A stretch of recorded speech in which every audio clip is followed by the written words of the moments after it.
नमस्कार, अजय चतुर्वेदी। आप सभी दर्शकों से एक निवेदन है कि बीती रात आप सब ने टेलीविजन पर अलग अलग चैनलों पर अपनी आंखें गड़ाए रखी, लेकिन आपको हासिल कुछ नहीं हुआ। जो भी हासिल हुआ वो फिजूल था, फेक था, फर्जी था। कम से कम इसे ध्यान में रखें और ये जो गोदी मीडिया है, जो मुख्य धारा की मीडिया है, इससे बच करके रहें।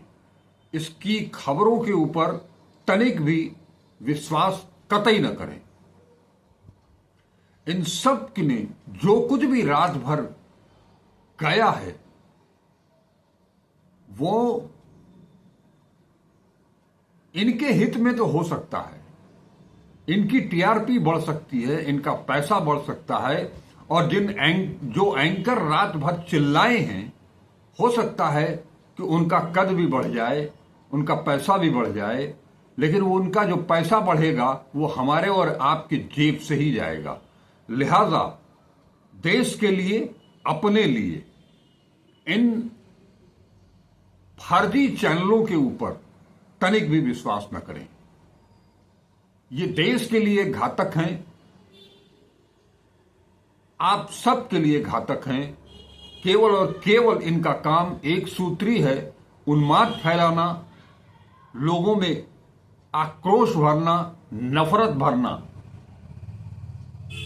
ये हिंदुस्तानी एंकर हो ही नहीं सकते, क्योंकि हिंदुस्तान बुद्ध का देश है, गांधी का देश है, नानक का देश है, महावीर का देश है, सत्य और अहिंसा का देश है, और उस पर आज भी हम कायम हैं। हमारी सरकार, हमारी केंद्र सरकार और हमारी सेना जबरदस्त ढंग से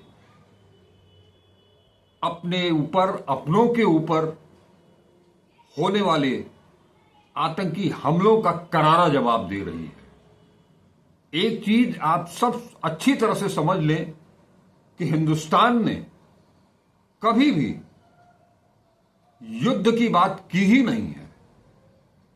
हम नागरिक ठिकानों पर कभी भी कोई गोलीबारी, कोई बमबारी कभी नहीं किए हैं और न कर रहे हैं।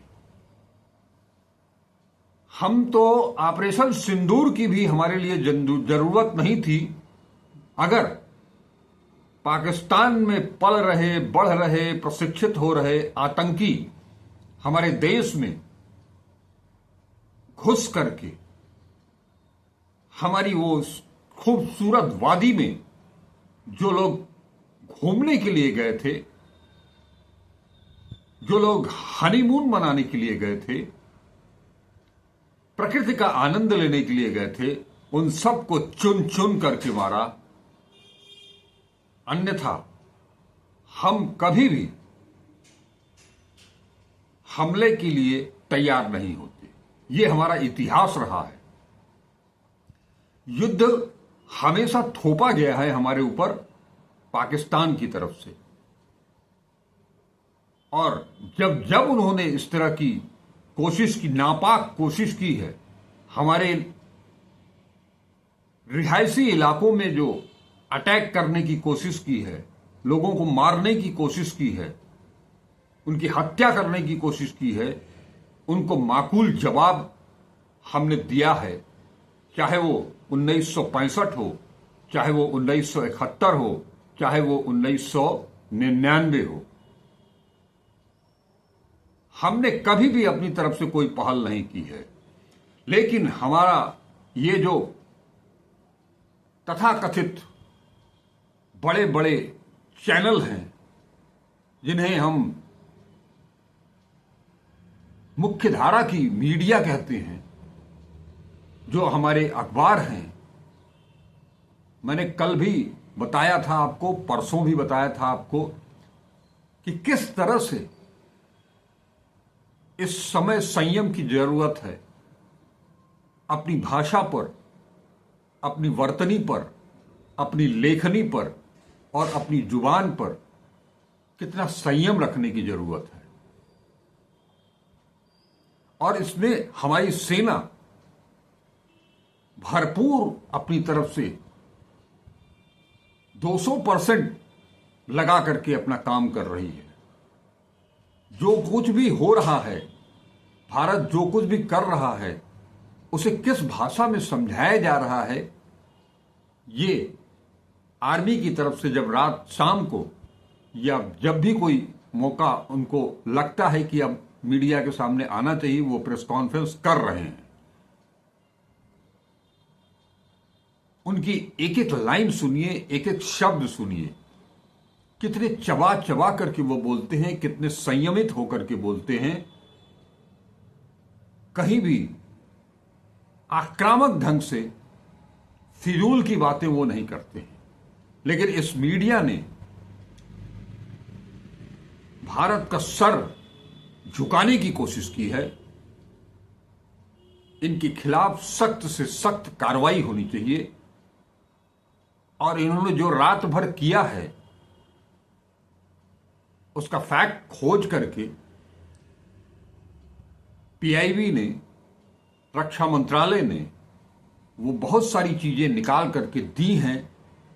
वो चाहे एक्स पर जाकर के आप देख सकते हैं, सबके सभी मंत्रालय के वेबसाइट पर जाकर के देख सकते हैं। लेकिन कम से कम थोड़ा सब्र रखिए और थोड़ा सब्र रखना सीखिए, क्योंकि ये हमेशा आपको बरगलाने का ही काम करते हैं, आपको लड़ाने का ही काम करते हैं, आपके अंदर उन्माद पैदा करने की कोशिश करते हैं। अब आप सोच लीजिए कि कल जिस तरह से ये कहा गया कि कई वार ब्रेकिंग करके चलाया जी न्यूज ने, कई बड़े शहरों पर कब्जा होते ही पाक सेना का सरेंडर। अरे सरेंडर आज नहीं, 1971 में हुआ था। कहां कहां सी फिजूल की चीजें ले आकर के अपने दर्शकों को बेवकूफ बनाने का जो कार्य चल रहा है, जो टीआरपी कमाने का काम चल रहा है। इतना ही नहीं, ये इतना संवेदनशील मामला है, आप इसे एक बार भुगत चुके हैं। मुंबई हमले के दौरान जब लाइव टेलीकास्ट किया जा रहा था और उसका फायदा आतंकियों को मिल रहा था, सरकार की तरफ से, रक्षा मंत्रालय की तरफ से, सेना की तरफ से बार बार ये एडवाइजरी जारी की जा रही है कि इस तरह की चीजें न छापें, न दिखाएं, न कहीं उसको सोशल मीडिया पर उसको फ्लैश करें। बावजूद इसके अब आप सोच लीजिए, हम माने हमारी सेना कितने गोपनीय ढंग से अपना काम कर रही है। उसके बावजूद ये एक चैनल, बहुत बड़ा चैनल है देश का आज तक, और उनकी करनी क्या है, जम्मू एयरपोर्ट से उड़े भारत के फाइटर प्लेन, पठानकोट एयरबेस पर सायरन बजा। ये क्या जरूरत है आपको बताने की? आप किसको बताना चाह रहे हैं? इसका फायदा हिंदुस्तानी सेना को तो नहीं मिलने वाला है, हिंदुस्तान को इसका फायदा तो नहीं मिलने वाला है। इसका फायदा तो जब भी उठाएगा तो वो दुश्मन राष्ट्र ही उठाएगा, वो आतंकी ही उठाएंगे। कृपया इस तरह की चीजें बंद कीजिए। बताइए, उसके बाद वार ब्रेकिंग में कराची बंदरगाह पर बड़ा हमला, पाकिस्तान की राजधानी इस्लामाबाद पर कब्जा, कई राजस्थान बॉर्डर पर पाकिस्तान की ओर से बड़ी तादाद में टैंक की मूवमेंट। ये सारी खबरें फेक खबरें हैं। एक्स पर जाकर के, पीआईबी के हैंडल पर या रक्षा मंत्रालय के हैंडल पर जाकर के, इंडियन आर्मी के हैंडल पर जाकर के आप खुद से पुष्ट कर सकते हैं। हम सही कह रहे हैं कि नहीं कह रहे हैं, इसकी भी पुष्टि वहां से हो जाएगी। कृपया इस तरह की चीजें कतई न करें। आप सभी दर्शकों से ये उम्मीद है, इन लोगों से तो कोई उम्मीद है नहीं। ये पिछले 1-1.5 दशक से यही काम कर रहे हैं, केवल आपस में लड़ाने का काम, केवल और केवल जुनून दिखाना है और पैसा कमाना है। इनका एकमात्र लक्ष्य यही है। मैं आज फिर उस वाकये को याद करता हूं और तुलना करता हूं कि यही आज तक है, एसपी सिंह वाला आज तक। एसपी सिंह के पैरों की धूल भी नहीं है यही वो चैनल था जो कि देश के लिए, देश की बात करता था, देश के लाभ की बात करता था, देश की अस्मिता के साथ कोई खिलवाड़ नहीं करता था। लेकिन आज का ये चैनल कितना गिर गया है, इसकी आप कल्पना भी नहीं कर सकते हैं। आपस में होड़ लगी हुई है कि कौन कितना झूठ परोस सकता है। ऐसी स्थिति में पत्रकारिता का एकमात्र और पहला ये लक्ष्य होता है, उसकी अनिवार्यता होती है आपकी विश्वसनीयता। और इन सभी चैनल्स ने अपनी विश्वसनीयता को खो दिया है। हम लोग ने भी पत्रकारिता की है। हमारे जमाने में आपस में एक ही यूनिट में बैठ करके आपस में एक इस बात की प्रतिद्वंदिता होती थी कि कौन कितना विश्वसनीय अपने आप को बना सकता है। और इनके बीच में होड़ लगी है कि कौन कितना किससे ज्यादा झूठ परोस सकता है। ऐसे चैनलों से तौबा करना सीखिए। अगर आपको जाना है, आपको कुछ देखना है, तो परखिए, जानिए कि कौन आपको सही खबर देगा। गुरुवार को इंडियन आर्मी ने, भारतीय सेना ने, भारतीय सशस्त्र बलों ने केवल और केवल पाकिस्तान के हमलों का जवाब दिया है। उनके ड्रोन्स को धराशायी किया है, नष्ट किया है। उधर से जो हमले हो रहे थे उनको बर्बाद किया है, चाहे वो वायुसेना हो, थल सेना हो या जल सेना हो। किसी ने भी अभी भी ऑपरेशन सिंदूर जिस दिन स्टार्ट हुआ उस दिन भी हम अपनी सीमा के बाहर नहीं गए, अब तक नहीं गए। और यहां बताया जा रहा है कि पाकिस्तान में घुस कर मारा, किसी को गिरफ्तार करवा दे रहे हैं, किसी को गायब करवा दे रहे हैं। हद हो गई है। कृपया अपनी नींद खराब न करें। आप चैन की नींद सोएं, इसी के लिए हमारी सेना अपनी नींद कुर्बान करती है आपके ऊपर।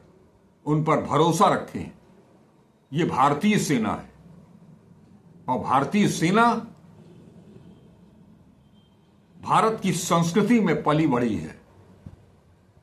जैसा मैंने बताया कि हम दूसरों का हक छीनना नहीं जानते हैं, दूसरों को, हम अहिंसावादी लोग हैं। लेकिन अगर आप हमारे ऊपर हमला करेंगे, हमारी बेटियों के सिंदूर उजाड़ने की कोशिश करेंगे, तो हम उसका माकूल जवाब दे करके रहेंगे। ये बार बार हमने करके दिखाया है। हमारे बच्चों के साथ, बच्चों के जीवन के साथ आप खेलेंगे तो हम उसे बर्दाश्त नहीं करेंगे। हमारे बुजुर्गों के साथ, उनके जीवन के साथ आप खेलेंगे तो वो हम बर्दाश्त नहीं करेंगे। हमारी बेटियों, हमारी बहनों, हमारी माताओं की आबरू के साथ, उनके सुहाग के साथ आप खेलने की चेष्टा करेंगे तो हम मुंहतोड़ जवाब देंगे। आप उधर से वो ये इस समय संयमित होने के लिए सबसे बड़ी इसलिए भी जरूरी है कि पूरी दुनिया हमारी ओर देख रही है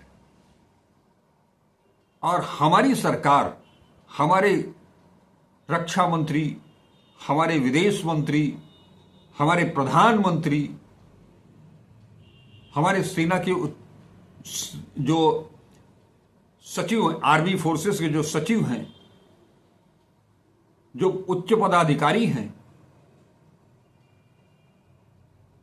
अंतर्राष्ट्रीय स्तर पर व्यक्तिगत तौर पर फोन करके बातचीत कर रहे हैं और वस्तुस्थिति से अवगत करा रहे हैं।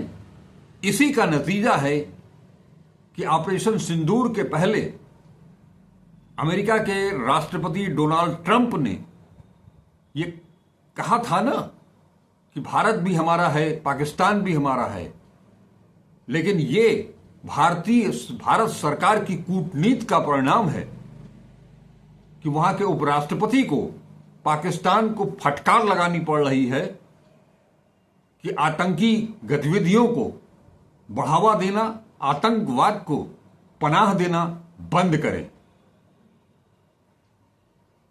धीरे धीरे पूरी दुनिया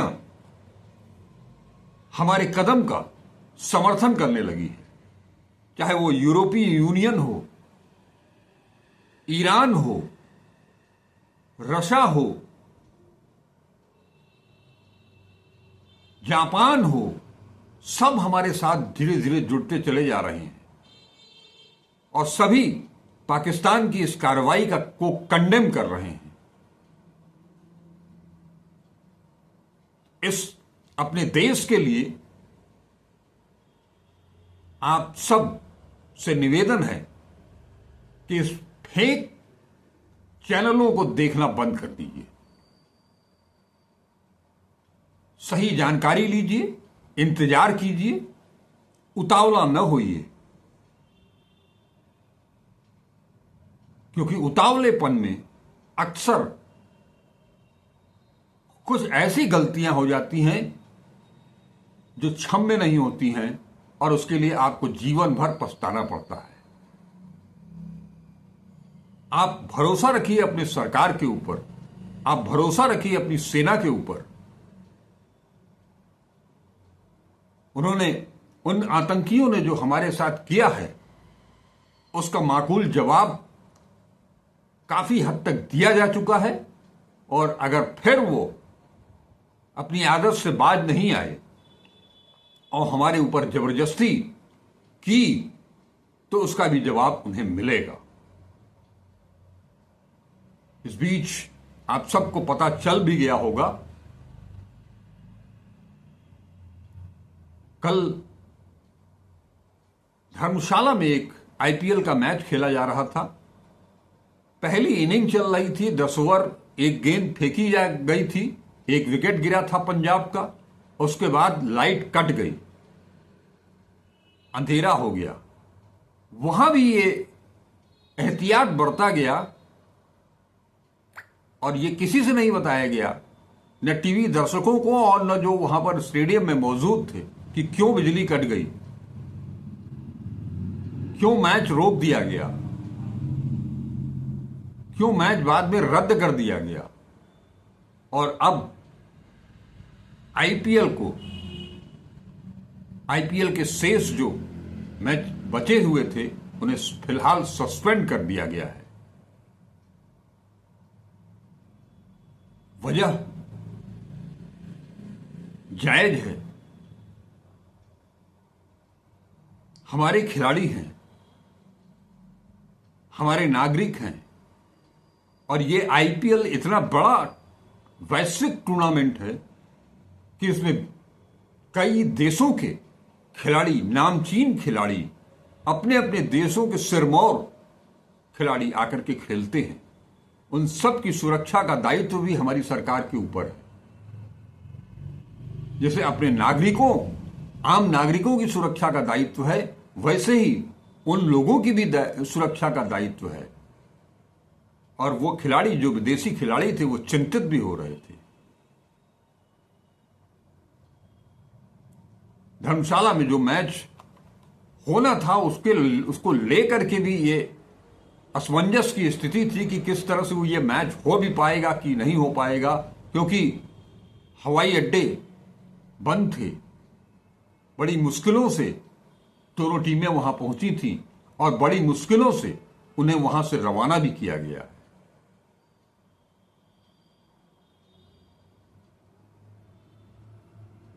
कुछ चीजें सोच समझ करके संयमित ढंग से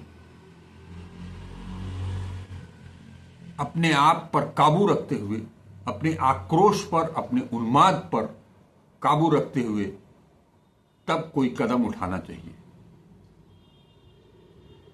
लेकिन इसके साथ ही मैं सरकार से भी ये अपील करना चाहूंगा कि ऐसे चैनलों के ऊपर सख्त से सख्त कार्रवाई की जानी चाहिए। इन लोगों ने देश की गतिविधियों को ऐसे संवेदनशील मामले में झूठ परोस करके अंतर्राष्ट्रीय स्तर पर भी भारत की साख गिराने का काम किया है। वैसे भी बनारस के हिंदुस्तान के की जो ये मुख्य धारा की मीडिया है, अंतर्राष्ट्रीय स्तर पर इसकी साख ऑलरेडी गिरी हुई है, तभी तो इनका नाम गोदी मीडिया रखा गया है। बड़े बड़े लोग, बड़ी बड़ी बातें। कुछ तो ऐसे भी हैं जो कि चैनल पर काम नहीं कर रहे हैं तो वो एक्स पर पोस्ट कर दे रहे हैं कोई भी पुरानी फोटो, पुराना वीडियो, जिससे फिलहाल न हिंदुस्तान का कोई मतलब है, न पाकिस्तान का कोई मतलब है, उसे भी चलाया जा रहा है। कोई काबुल का, कोई ढाका का पुराना वीडियो ले आकर के जो है वो उसको परोस दे रहे हैं। और कुछ लोग तो वीडियो गेम जो बच्चे खेलते हैं उसी को उठा करके पोस्ट कर दे रहे हैं, वाही लूटने लग रहे हैं। हद हो गई है। इन सब को पहले तो अगर ये इन्हें पत्रकारिता करनी है तो पहले ये वार रिपोर्टिंग का ABCD सीखें, तब जाकर के कुछ समझ पाएंगे। कुछ लोगों को अपनी जान की भी फिक्र नहीं है, युद्ध को लाइव कर रहे हैं। अरे माफ कीजिएगा, ये युद्ध नहीं है। पाकिस्तानी हमलों को जिस तरह से उसका काउंटर किया जा रहा है उसको भी लाइव कर रहे हैं। पहले ही जब मॉक ड्रिल होनी थी उसके पहले ही सरकार की तरफ से जो गाइडलाइन आई थी उसमें यह भी कहा गया था कि आप ब्लैकआउट अगर होता है तो ब्लैकआउट की भी फोटो या वीडियो अपलोड न किया जाए, उसे शेयर न किया जाए। कहां कहां सीमावर्ती जो सीमावर्ती इलाके हैं, जम्मू कश्मीर से लगायत गुजरात तक, उन सभी जगहों पर जब ड्रोन से आक्रमण होने लगे, कल मैंने आपको बताया था कि किस तरह से पुंछ में 15 लोगों की जान ले ली गई, उसका जवाब दिया गया है केवल अपने लोगों को बचाने के लिए, अपनी सुरक्षा के लिए, आत्मरक्षा के लिए। हम युद्ध करने नहीं जा रहे हैं। हमने कहीं हमला नहीं किया है। हमने किसी राजधानी पर कब्जा नहीं किया है।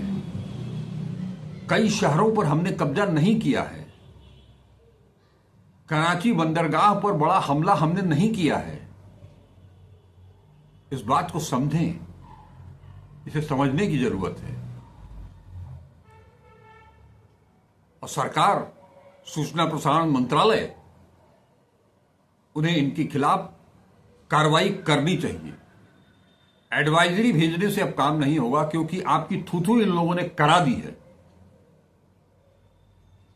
एक तरफ पूरा देश सरकार के साथ खड़ा है, पूरा विपक्ष सरकार के साथ खड़ा है,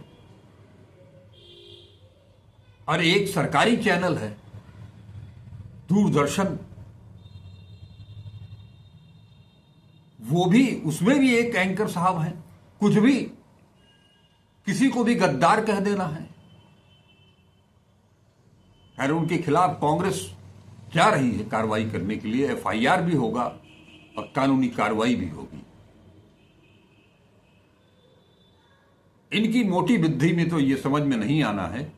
हम आप सबसे ये विनम्र अनुरोध करते हैं, हाथ जोड़ के आपसे अनुरोध करते हैं कि न तो अपनी नींद खराब कीजिए, न अपना दिमाग खराब कीजिए, क्योंकि ये जो कर रहे हैं ये केवल और केवल उन्माद फैला रहे हैं, नफरत फैला रहे हैं, इसके अलावा और कुछ नहीं कर रहे हैं। इस संकट की घड़ी में सबसे बड़ा अस्त्र हम सबका, हम नागरिकों का, आम नागरिकों का आत्मरक्षा है, आत्मसंयम है। वो चाहे लिखने में हो या बोलने में हो। कोई भी शब्द बोलने से पहले, कोई भी शब्द लिखने से पहले 50 बार सोचिए, और जो आप बोल रहे हैं उसका उच्चारण किस तरीके से कर रहे हैं, किस भाव से, वो भाव भंगिमा भी बहुत जरूरी है। हमें अपने देश पर नाज है, हमें गर्व है, हमें फक्र है कि हम हिंदुस्तानी हैं, और हमें गर्व है अपनी भारतीय सेना पर, अपने भारतीयों पर। जय हिंद, जय हिंद की सेना। नमस्कार, अजय चतुर्वेदी।